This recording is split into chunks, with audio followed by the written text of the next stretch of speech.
Good morning everyone, welcome back to my channel. আজকে হচ্ছে কিবার আমি নিজেই ভুলে গেছি। হ্যাঁ, এতদিন পরে ভিডিওটা এডিট করতে বসেছি। দেখি মনে পড়লে পরে বলে দেবো। এখন বাজে সকাল 10টা বাজে 10 মিনিট বাকি। বাবাই যাবে স্কুলে, আজকে স্কুলে ওদের স্পোর্টস রয়েছে। তো এখন একটু তাড়াতাড়ি যেতে হবে, 9:30টার মধ্যে যাওয়ার কথা ছিল, তবে বেরোতে বেরোতে ওর 10টাই বেজে গেছিলো। সকালবেলা আমি গরম ভাত করেছি, বাবাই আর ওর বাবা দুজনেই খেয়ে বেরোলো। হ্যাঁ, এবার মনে পড়েছে আজকে শুক্রবার ছিল, শুক্রবারের ব্লগটা এখন এডিট করছি।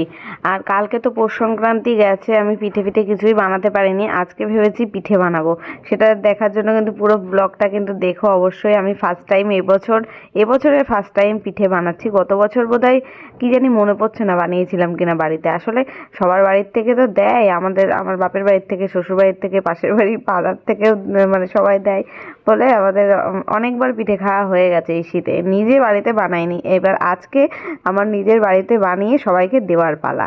তো আমি এদিকে চলে আসলাম বিছানা গোছাতে।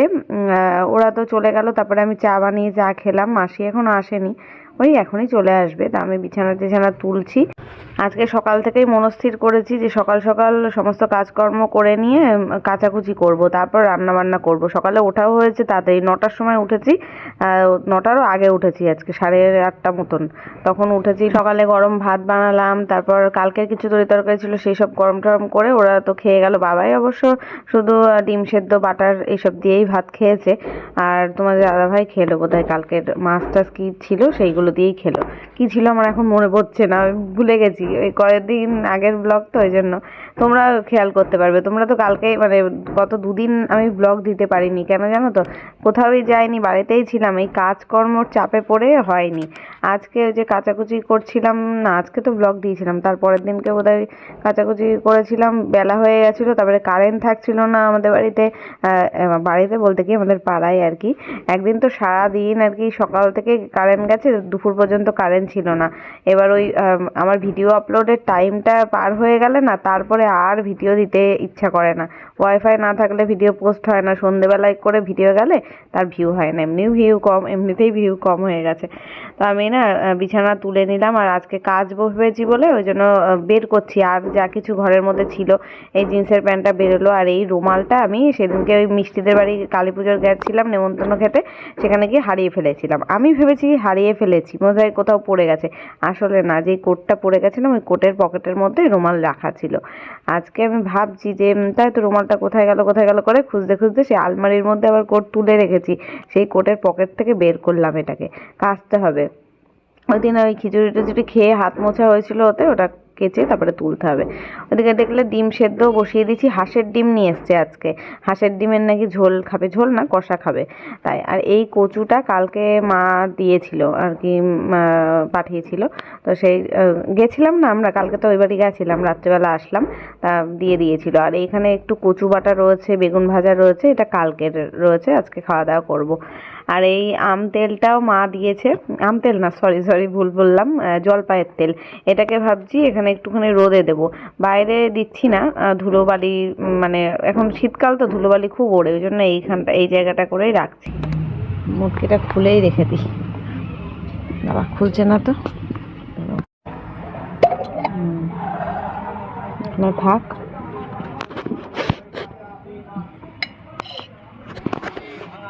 সারাদিন রোদ আসবে এই জায়গাটা, থাক। কিন্তু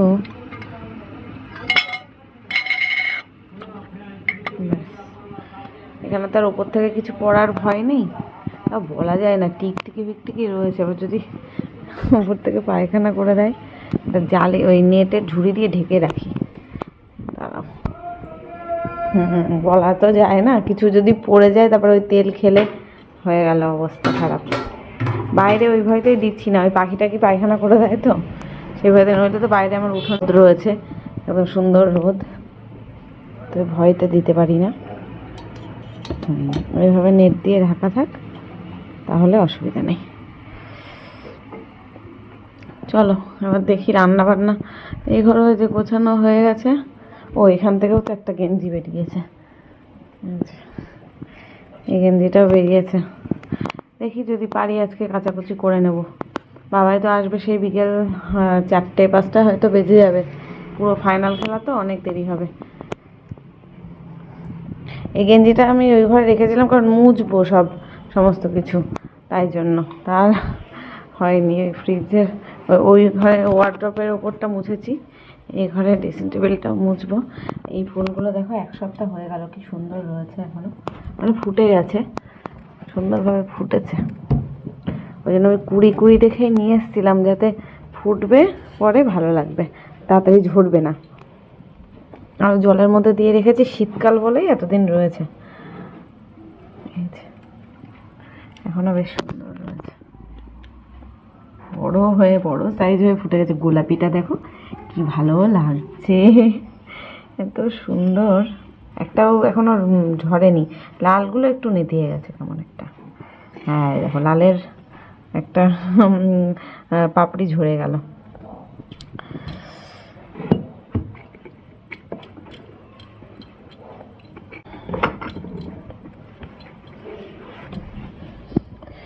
শীতকাল তো, শীতকালে বেশি ধুলো ওড়ে, ওই জন্য। ব্যাস কমপ্লিট। এবার এগুলো না সার্ফে চুবিয়ে দিই, কেচেই নেবো আজকে, বেশি একটা ঝামেলা নেই তো, কুচেই নেই। চলো, আমি এখন ভয়েস ওভার দিতে বসেছি। পাশের বাড়ি কনস্ট্রাকশনের কাজ হচ্ছে, ওই জন্য একটা ভাঙাচোরার আওয়াজ আসছে, হয়তো ভিডিওতে কি জানি আসছে কিনা। আমি তো এখানে বসে বসে শুনতে পাচ্ছি, খুবই আওয়াজ আসছে। যদি তোমরা এটা শুনতে পাও তাহলে একটু ইগনোর করো। তো আমি এখানে জামা কাপড় সার্ফে চুবাতে আসলাম। আর আমি না সবসময় এখন এই শীতকালে কি করি, একটু গরম জল আগে করে নিয়ে তার মধ্যেই জামা কাপড়টা চুবাই, তাহলে তাড়াতাড়ি নোংরাটাও কাটে। তেলচেটা নোংরা থাকে না, ক্রিম, তেল, বডি অয়েল সব কিছুরই তেলচেটা নোংরা। তো ভিজিয়ে রাখলাম। এখন রান্নাটা তাড়াতাড়ি করব, ডিমের ঝোল আর ডাল করব, তো ওই জন্য তাড়াতাড়ি হয়ে যাবে।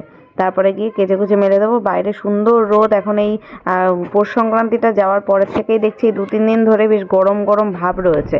আর কি, আর এই সুখের শীতকাল চলে যাবে, আর হয়তো 10-15 দিন এরকম ঠান্ডা থাকবে, তারপরে তো আর থাকবে না, আবার সেই মরা গরম পড়বে। বাবা, গরমে সেই ঘামে নেই একাকার অবস্থা, ওই কথা মনে পড়লেই যেন কান্না পায়। আর হয়তো সরস্বতী পুজোর পরেই তো মানে ঠান্ডা চলে যাবে। আমার কি মনে হয় বলো তো, ওই গরমে 40 ডিগ্রি তাপমাত্রার থেকে শীতকালের এই 10 ডিগ্রিতে থাকা ভালো। তাও থাকতে পারবো, অসুবিধা নেই। সোয়েটার ফোয়েটার, লেপ কম্বল মুড়ি দিয়ে থাকবো, তাও ভালো। কনকনে ঠান্ডার জলে সব কাজ করব, তাও ভালো। কিন্তু গরমে আমি মানে একদমই সহ্য করতে পারি না। তো এখানে আমি রান্না বসিয়ে দিয়েছি, আর মাসি চলে এসছে। মাসি এসে বলছে যে আজকে তোমার তাড়াতাড়ি রান্না চাপিয়ে দিয়েছে, কোথাও যাবা নাকি? তাই বললাম না, কাচাকুচি করবো। কেচে তারপরে রান্না করলেও হতো, কিন্তু কাচতে গেলে না তারপরে স্নান করতে হবে, ভিজে যায় তো পুরো। স্নান করে তারপরে আবার পুজো টুজো দিয়ে রান্নায় আস্তে আস্তে অনেক দেরি হয়ে যাবে। তারপরে এডিটের কাজ ছিল আমার, সেগুলো করলাম। আর বাবাই তো খেলতে গেছে বললাম, এবার কখন আসবে ঠিক নেই। দেখা গেল দুপুরবেলা 1:30টার আগেই চলে আসলো। এসেই তো বলবে খেতে দাও, খেলে টেলে এসে ওর কষ্ট হয়ে যাবে, ওই জন্য। তো দেখলে ডিম আলুটাকে না লবণ হলুদ মাখিয়ে রেখেছি। ডাল তো আগেই বসিয়ে দিয়েছিলাম, ডালটা সেদ্ধ হয়ে রয়েছে, ফোড়ন দেবো লাস্টে। হাঁসের ডিম অনেক দিন পরে খাওয়া হচ্ছে, কতদিন পরে এখন আমি বলতে পারবো না, হয়তো বছরখানেক পরে। তারপরে দেখলাম একটু খিদে পাচ্ছে, তাই একটা ম্যাগি বানালাম, বানিয়ে মানে আমি খেয়ে নিলাম রান্না করতে করতেই। ততক্ষণে ডিমটাকে ভালো করে ভেজে তুলে নিয়েছি, আর আলুগুলো ভাজা করছি। হাঁসের ডিমটার টেস্টটা মুরগির ডিমের থেকে তো অবশ্যই ভালো, তবে আমার দেশি মুরগির ডিমের থেকেও হাঁসের ডিমটাই খেতে বেশি ভালো লাগে। দেশি মুরগির ডিমগুলো একেবারে ছোট সাইজের হয়, ওর থেকে যেন হাঁসের ডিমটাই ভালো লাগে। তো একেবারে তো দুবেলার মতোই ডিমের ঝোল রান্না করেছিলাম। তারপরে আবার দিদিভাইদের বাড়িতেও দিই, অনিকেতকে দিই, তার জন্য একটা এক্সট্রা ডিম আর কি রান্না করেছি। তারপরে শুনলাম ওদের আবার এখন কদিন খেতে পারবে না, ওদের মানে কাল অসুখ চলছে, কোনো একটা দূর সম্পর্কের রিলেটিভ মারা গেছে, কিন্তু মানতে তো হয়, কানে শুনলে তাই মানবে, তাই কোনো আমিষ খাবে না, তাই আর ওকে দেওয়া হয়নি। সেই ডিমের ঝোল সব ছিল, লাস্টে কালকে পর্যন্ত আমরা খেয়েছি এইগুলো। আর কি করব, বেশি হয়ে গেছিলো রান্না বান্না। ভাতও সে করেছি, দুপুরবেলা বাবা এসে আর ভাত খায়নি, খেয়েছিল সন্ধ্যেবেলা অল্প একটু, তার সব কিছু থেকে গেছিলো, কালকে অবধি হয়ে গেছে আমাদের। এই যে এখন আমার রান্না বান্না হয়ে গেছে, রান্নাঘর পরিষ্কার করা, গ্যাস মোছা, সমস্ত কিছুই করে নিয়েছি। রান্নার লুকটা চলো দেখাই। এই হচ্ছে ডিম কষা, হাঁসের ডিমের আলু দিয়ে কষা, ঝোল করিনি, মানে গ্রেভি একটু আছে, কিন্তু কষা করেছি। গরম মশলাটা উপর থেকে দিয়েছি, সুন্দর একটা গন্ধ দিচ্ছে। হচ্ছে মসুরির ডাল আর ভাত, ব্যাস এই। আর ওই যে দেখালাম কালকে একটু কচু বাটা আর বেগুন ভাজা, এগুলো রয়েছে। তো রান্না তো করে নিলাম, এখন বাজে 12:30টার মধ্যে রান্না হয়ে গেছে। তারপরে এইগুলো সব পরিষ্কার করছিলাম, করতে 1:45 বেজে গেল। আর এখনও রোদ ভালোই রয়েছে বাইরে, ভালোই রোদ আছে, কেচে মেলে দিই। তো ফ্রেন্ডস, এখন আমি স্নান করে পুজো দিয়ে খাওয়া দাওয়া করে চলে এসেছি। এই যে পুজো দেওয়া হয়েছে অনেকক্ষণ আগেই, 10-15 মিনিট হয়ে গেছে। কেচে মেলেছি সব, কিন্তু শুকাবে না মনে হচ্ছে, রোদের তাপ আর নেই। বেলা হয়ে গেল তো কাজটা হচ্ছে, রান্নাবান্না করে তারপরে কাচাকুচি করলাম, ওই জন্য বেলা হয়ে গেছে। রোদ আর সেইভাবে নেই দেখছি। কটা বাজে? 3টে, 3:30 বাজতে যায়। বাবা এখনো খেলে আসেনি, এখন জানি না কখন আসবে। আমার আর তোমার দাদা ভাইয়ের খাওয়া দাওয়া হয়ে গেল। এখন দেখি বাবাই বোধহয় বলে গেছে 4টে 4:30 বাজতে পারে, পুরো ফাইনাল খেলা তো, সবার খেলা দেখে তাই আসবে। বাবাই বলেছিল যদি আমি হেরে যাই তাহলে তাড়াতাড়ি চলে আসবো, আর যদি কিছু হতে পারি তাহলে তো দাঁড়াতে হবে প্রাইজ দেওয়া পর্যন্ত। তো চলো এখন একটু শুয়ে রেস্ট নিই। আজকে একটু দেখি যদি পারি বাজারে যাব। ও বাবার তো আবার পড়া আছে আজকে 8টা 8:30 থেকে। দেখি কি করি, যদি যাই তো দেখতেই পাবে। চলো এখন গিয়ে একটু শুয়ে নিই। Good evening everyone. এখন 8টা বাজে, রাত 8টা বেজে গেছে। আমিও শুয়েছিলাম, বাবাও ঘুমাচ্ছিল, এক ঘুম দিয়ে উঠলো। বাবাই পড়তে যাবে 8:30টায়। আর এই যে জামা কাপড় কিছুই শুকায়নি, এখানে মেললাম সব তুলে এনে। আর চা বসিয়েছি, চা করছি একটু। বাবাই তো হ্যাঁ বানাবো। আজকে একটু ইচ্ছা আছে পিঠা বানানোর, ওই জন্য এই যে সব নিয়ে আসা, এইগুলো নিয়ে আসাই ছিল, সুজি, তারপরে চালের গুঁড়ো, ময়দা অল্প অল্প করে, আর পাটালি আর সন্দেশ নিয়ে এসে দিয়েছে। দেখি একটু পাটিসাপটা পিঠে, তেল পিঠে বানানোর ইচ্ছা আছে। দুধ ছিল ফ্রিজে, সে জমে বরফ হয়ে রয়েছে। এটাও বরফ হয়ে রয়েছে, এটা রাখা থাক বাইরে, জমুক বলছি, মানে গলুক, তারপর দেখি কিছু একটা বানাবো। বাবাই তো পড়তে যাবে এখন। এই 8:30টার টাইমটা একটু অড টাইম হয়ে গেছে, কিন্তু কি করা যাবে, আর অন্য টাইমিং হচ্ছে না, পরে চেঞ্জ করে দেবে টাইমিংটা। ও খেলে টেলে এসে 1 ঘন্টা ঘুমিয়ে নে, 1 ঘন্টা 2 ঘন্টা মতো ঘুমিয়েছিস তুই, বল? শুলি কটায়? 5:30? 5টায় তোকে অল্প করে চা দিলাম, ভাত খেয়েছিস এসে। বাবাই হচ্ছে রেস, 200 মিটার রেসে আর কি নাম দিয়েছিল।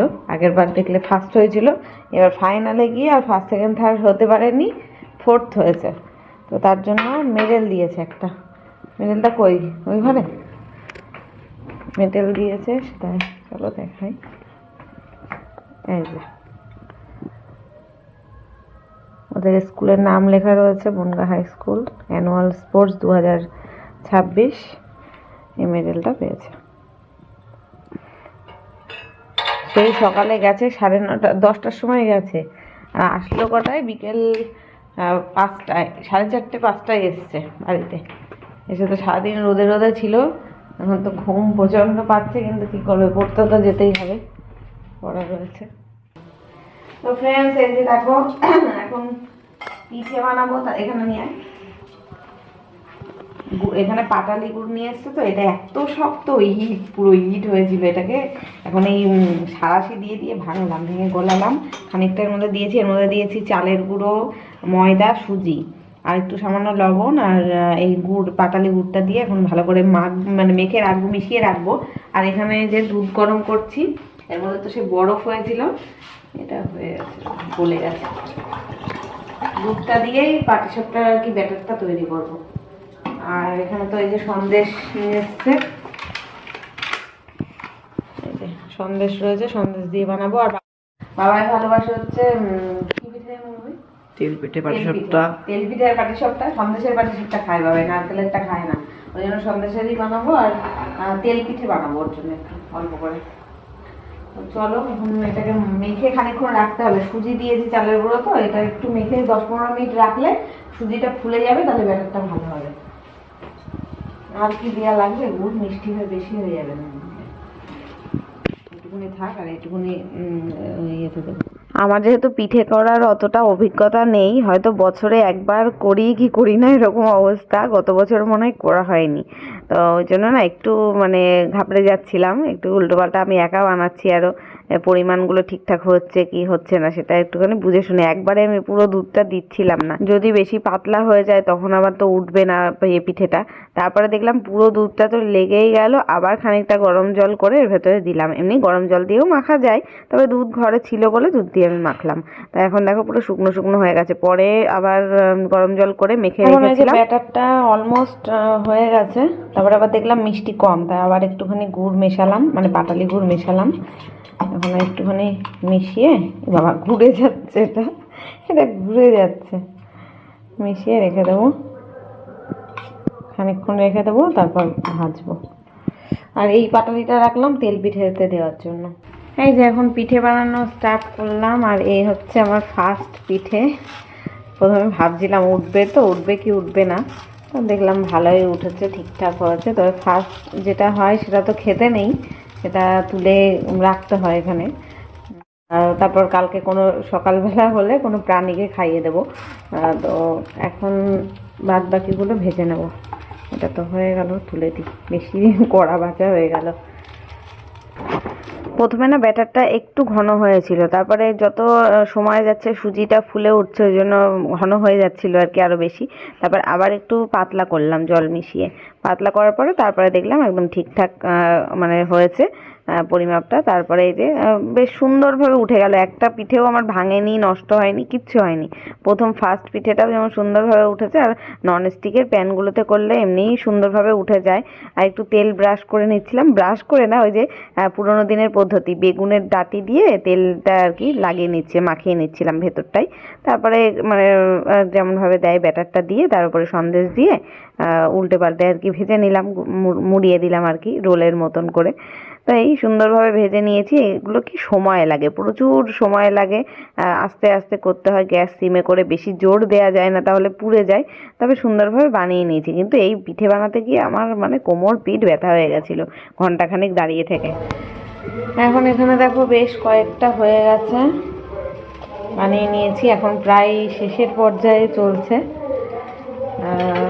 এখানে ব্যাটার আর বেশি একটু নেই, অল্পই রয়েছে, মনে হচ্ছে আর একটু গুলতে হবে। আর এই কটা সন্দেশের আর কি কী বলবো পুর বেঁচেছে, কটা হবে, 1 2 3 4 5 6 7, 7টা হবে আর পিঠে। কিন্তু এখানে এটা মনে হচ্ছে 2টো কি 3টে হবে, ওই জন্য আর একটুখানি গুলতে হবে, ব্যাটারটা মেশাতে হবে। রয়েছে এখানে আটা, ময়দা, এখানে ময়দা, সুজি, চালের গুঁড়ো সবই আছে। আর গুড়টাকেও ভালো করে একটু ভেঙে নিয়েছি, তেলের পিঠে বানাবো তো এখনও, সেই কারণে। দেখি পাটিসাপটা আর একটুখানি ব্যাটার বানিয়ে নিই, তারপর গিয়ে তেল পিঠের অপেক্ষায় বাবাই রয়েছে। বাবাই এখনো পর্যন্ত মাত্র 2টো পিঠে খেয়েছে, আর বলছে তেল পিঠে খাবে। গরম গরমেই 2টো পিঠে খেয়েছে। পাটিসাপটা পিঠে সব কমপ্লিট। বাবাই খেয়ে টেস্ট করলো আবার একটা, কেমন লাগে। আর আমার দেখো কত রাত হয়ে গেছে, 10:30 বেজে গেছে বানাতে বানাতে। পাটিসাপটাগুলো কমপ্লিট করলাম। এই কটা পিঠে বানাতে এত সময় লাগলো, প্রায় 1.5 ঘন্টার বেশি। 9টার থেকে স্টার্ট করেছিলাম। আর এদিকে তেল বসিয়েছি, হচ্ছে এই মালপোয়া পিঠে বানাবো, মালপোয়া না কি বলে, তেল পিঠে বানাবো। এটার ব্যাটারটা একটু ঘন করে করতে হয়, ঘন করে বানিয়েছি। চালের গুঁড়ো, সুজি, ময়দা আর ওই পাটালি গুড় দিয়ে। এখন তেলটা গরম হোক, তারপর ছাড়বো। বাবাইকে বললাম তুই যদি ভাত খেতে চাস বল, মানে খাবার গরম করছি, খেয়ে ঘুমিয়ে পড়। এখন জানি না, ও সন্ধ্যেবেলা ভাত খেয়েছে, আর পিঠে 3-4টে পিঠে গেল, এখন কি করবে বলতে পারছি না। পাটিসাপটা পিঠে যখন করেছি তখন চালের গুঁড়োর পরিমাণটা কম ছিল, ময়দাটা বেশি ছিল, সুজিটাও কম ছিল। আর তেল পিঠের বেলায় ময়দা কম হয়েছে, আর চালের গুঁড়ো সুজিটা বেশি হয়েছে, ওই জন্য বেশ মুচমুচে ছিল, ভেতরটা নরম কিন্তু ওপরটা মুচমুচে মতন হয়েছিল। আর একদম ঘনত্বটা ঠিকঠাক মতন আমি করতে পেরেছিলাম বলে ফরচুনেটলি খুব সুন্দর, মানে পিঠেগুলো দেখো ফুলে ফুলে উঠেছে, মানে প্রত্যেকটা পিঠে যে কটায় দিয়েছি একদম দেখে মনে হচ্ছে না লুচি, ছোটো ছোটো সাইজের লুচি মনে হচ্ছে দেখে। তা এত সুন্দর ফুলেছে, ভেতরটা একদম কাঁচা টাচা কিছু নেই, ওপরেও যেমন মানে ভাজা হয়েছে, ভেতরটাও সুন্দর হালকা একদম ভাজা হয়েছিল, খেতে খুব সুন্দর হয়েছিল। আর মিষ্টিটা কম দিয়েছিলাম, পাটিসাপটাতে যেহেতু সন্দেশ থাকছে, গুড় দিয়ে ব্যাটারটা করেছি, বেশি মিষ্টি হবে। আর এই পিঠেটা একটু কম মিষ্টিতেই করেছিলাম। আর একটু মৌরি দিয়েছিলাম, যদিও মৌরিটা দেয় না পোয়াতে, মালপোয়াতে মৌরি দেওয়া হয়, কিন্তু মৌরির ফ্লেভারটা আমার ভালো লাগে বলে আমি দিয়েছি। এই পিঠেগুলোও একটা একটা করে ভেজে নিলাম তাড়াতাড়ি তাড়াতাড়ি করে। এই যে এক হাঁড়ি পিঠে ভাজা হয়ে গেল। কটা বাজে দেখো, 11টা 40। পিঠে বানানো শেষ হলো। রাত 8:30 থেকে গোছানো শুরু করেছি, 9টার থেকে ভাজা শুরু করেছি। এই হচ্ছে সমস্ত পিঠে। আর আমি ভিডিও করার মতো অবস্থায় নেই। এখন আমি যাব শুতে, মানে খাবো, এখন খাওয়া দাওয়া করবো। আর বাবাই তো অনেকগুলো পিঠে খেয়েছে, খেয়ে ঘুমিয়ে পড়েছে। আর ওকে আমি ডাকলাম না, ও বললো যে আমি আর খাবো না। তেল পিঠে বানানোর পরেও 2-3টে তেল পিঠে খেয়েছে, মানে টোটাল মিলে 7-8টা পিঠে খাওয়া হয়ে গেছে ওর। ওই জন্য আর ওকে ভাত খাওয়াবো না এখন, আমি একটু খাবো, খেয়ে ঘুমাবো। তো চলো ভিডিওটা এখানে শেষ করছি। আমি খুব টায়ার্ড, এখন আর পাচ্ছি না। দেখা হবে কালকে নতুন ব্লগের সাথে। আজকের মতো টাটা, গুড নাইট।